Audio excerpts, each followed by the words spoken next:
Shanghai cooperation organisation, जिसे SCO के नाम से भी जाना जाता है, उसके सदस्य देशों के विदेश मंत्रियों की बैठक 5 मई 2023 को गोवा में आयोजित की गई थी। यह बैठक राष्ट्राध्यक्षों की एससीओ परिषद की बैठक से पहले आयोजित की गई थी। भारत पहली बार सितंबर 2022 से एक साल के लिए एससीओ राष्ट्र प्रमुखों की परिषद का अध्यक्ष बना है।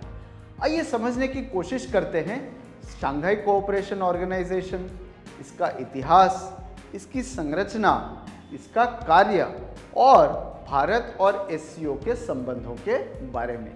स्वागत है आपका पठंती में ज्ञान का माइक्रोडोज। एससीओ क्या है? शंघाई कोऑपरेशन ऑर्गेनाइजेशन या एससीओ 15 जून 2001 को शंघाई में स्थापित एक अंतर सरकारी संगठन है। 2023 में एससीओ के 8 सदस्य देश हैं: चीन, भारत, कजाकिस्तान, किर्गिस्तान, रूस, पाकिस्तान, ताजिकिस्तान और उज्बेकिस्तान। इसके 4 पर्यवेक्षक यानी ऑब्जर्वर राष्ट्र हैं जो पूर्ण सदस्यता प्राप्त करने की प्रतीक्षा कर रहे हैं: अफगानिस्तान, बेलारूस, ईरान और मंगोलिया। और इसके 6 डायलॉग पार्टनर हैं: Armenia, Azerbaijan, Cambodia, Nepal, Sri Lanka और तुर्की। अब इसके इतिहास के बारे में।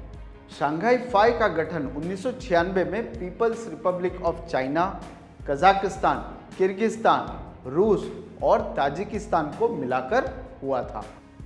बाद में यही एससीओ बन गया। एससीओ की संरचना कैसी है? पहले, heads of state council SCO की सर्वोच्च निकाय है। यह प्राथमिकताओं को निर्धारित करता है और संगठन की गतिविधियों के प्रमुख क्षेत्रों को निर्धारित करता है। दूसरी, विदेश मामलों के मंत्रियों की परिषद। यह संगठन की दिन प्रतिदिन की गतिविधियों और हेड्स ऑफ स्टेट काउंसिल की बैठकों की तैयारी और संगठन के भीतर अंतरराष्ट्रीय समस्याओं पर परामर्श करता है। तीसरी, बीजिंग स्थित एससीओ सचिवालय एससीओ की मुख्य स्थायी कार्यकारी बॉडी है। इस सचिवालय के प्रमुख सेक्रेटरी जनरल यानी महासचिव होते हैं।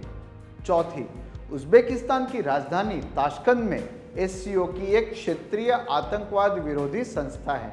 यह क्षेत्रीय और वैश्विक स्तर पर आतंकवाद, अलगाववाद और उग्रवाद का मुकाबला करने का एक समन्वय केंद्र है। क्या करता है एससीओ? एससीओ के मुख्य लक्ष्य सदस्य देशों के बीच आपसी विश्वास और अच्छे पड़ोसी संबंधों को मजबूत करना है। यह राजनीति, व्यापार और अर्थव्यवस्था, विज्ञान और प्रौद्योगिकी, संस्कृति, शिक्षा, ऊर्जा, यातायात, टूरिज्म यानी पर्यटन, पर्यावरण संरक्षण और अन्य क्षेत्रों में प्रभावी सहयोग को बढ़ावा देता है। एससीओ क्षेत्र में शांति, सुरक्षा और स्थिरता बनाए रखने और सुनिश्चित करने के लिए संयुक्त प्रयास भी करता है। अंत में, भारत और एससीओ। भारत का एससीओ क्षेत्र के साथ 1000 साल से भी अधिक पुराना सभ्यतागत, सांस्कृतिक, आध्यात्मिक और व्यापारिक संबंध रहा है। बौद्ध सन्यासियों से लेकर मसाला व्यापारियों तक, साहसी खोजकर्ता से लेकर सूफी संत तक, भारत और एससीओ सदस्य देशों के बीच हमेशा मेलजोल रहा है। भारत 2005 में शंघाई कोऑपरेशन ऑर्गेनाइजेशन में एक ऑब्जर्वर यानी पर्यवेक्षक बना। भारत 2017 में एससीओ का पूर्ण सदस्य बन गया।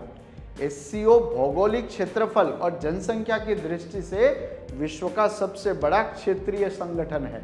यह यूरेशिया के लगभग 60% क्षेत्र को कवर करता है और दुनिया की 40% आबादी इसके अंतर्गत है। इसकी संयुक्त जीडीपी वैश्विक जीडीपी का लगभग 20% है। भारत का एससीओ में शामिल होना सभी सदस्यों के लिए फायदे का सौदा है। माइक्रोडोज। एससीओ और इस रणनीतिक संगठन में भारत की अध्यक्षता के बारे में बस इतना ही। क्या आप जानते हैं फिनलैंड नाटो में क्यों शामिल हुआ? नहीं, यहाँ देखिए। आपके कीमती समय के लिए धन्यवाद।